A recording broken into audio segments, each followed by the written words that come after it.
what you're describing is just a software that is able to analyze data and give you good recommendations for it. And it's very simple, even though the technology is very complex. If the concept behind it is as simple as analyze data, give good recommendations, what is stopping an Amazon, Microsoft, or Google from just like coming up with the technology that can simulate that, even if their technology is not as advanced Palantir, if they could give a somewhat of a discount, but still offer 80% of what Palantir is doing, why doesn't that stop them from ultimately competing with them?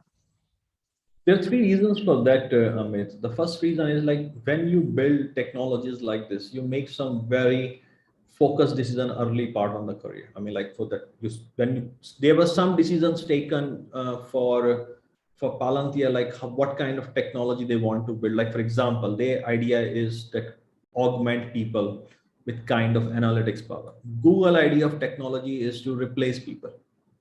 What do you mean by that? Okay, so like for example, if you take the research and the work that automation that a lot of work Google is doing, they always think like how technology can replace a certain job and a person out there.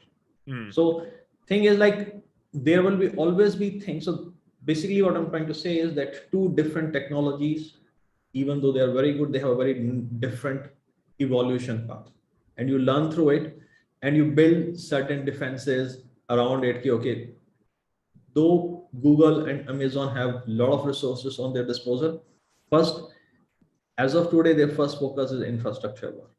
Right. Okay, because that is where they cannot breathe, because I mean, all the big three, big four are putting a lot of money out there. So that is first. The second is the kind of how much data you can trust with Google. I mean, organization point of view. I mean, despite whatever Google says, that is the trust is another one. The second is like when nobody talks about in detail about the data confidentiality, like how to build the framework for GDPR and all that. Now, Palantir was built using these things. So it's not like this that Palantir will make a decision and they will compromise something else. Now, this is very different for Google, who has harnessed data for different reasons and different demographics. Like if they make certain changes in their technologies, then it goes back to them. Then they will be cutting somewhere their own revenue sources as well. So it's a bit strategic also, like how different companies are trying to work.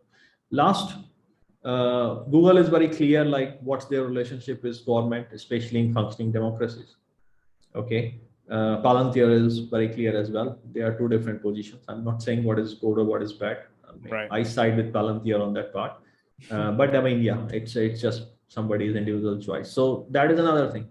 Last but not the least is that if you see the evolution of Amazon and Google, they started more as a B2C companies first, then they become eventually B2B and all that. So, you know, the culture and how a technology work, what the product development chart look like, or roadmap, these things stay with company.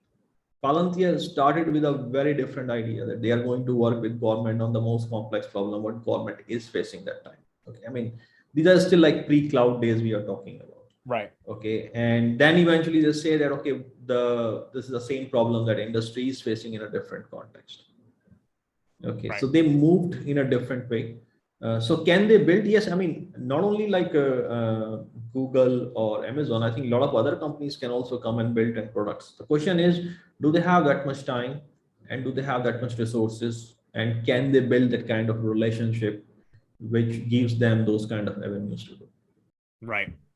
Right. Yeah, no, that makes a lot of sense, especially because for a good 15 years, they were subsidized by the US federal government to really improve what this software could potentially become. And when you have such a narrow focus on just this core software and this core technology, it ultimately becomes, it kind of becomes impossible for other companies to match that level of dedication and focus for just one core offering, even if they were to copy it and offer it in some way.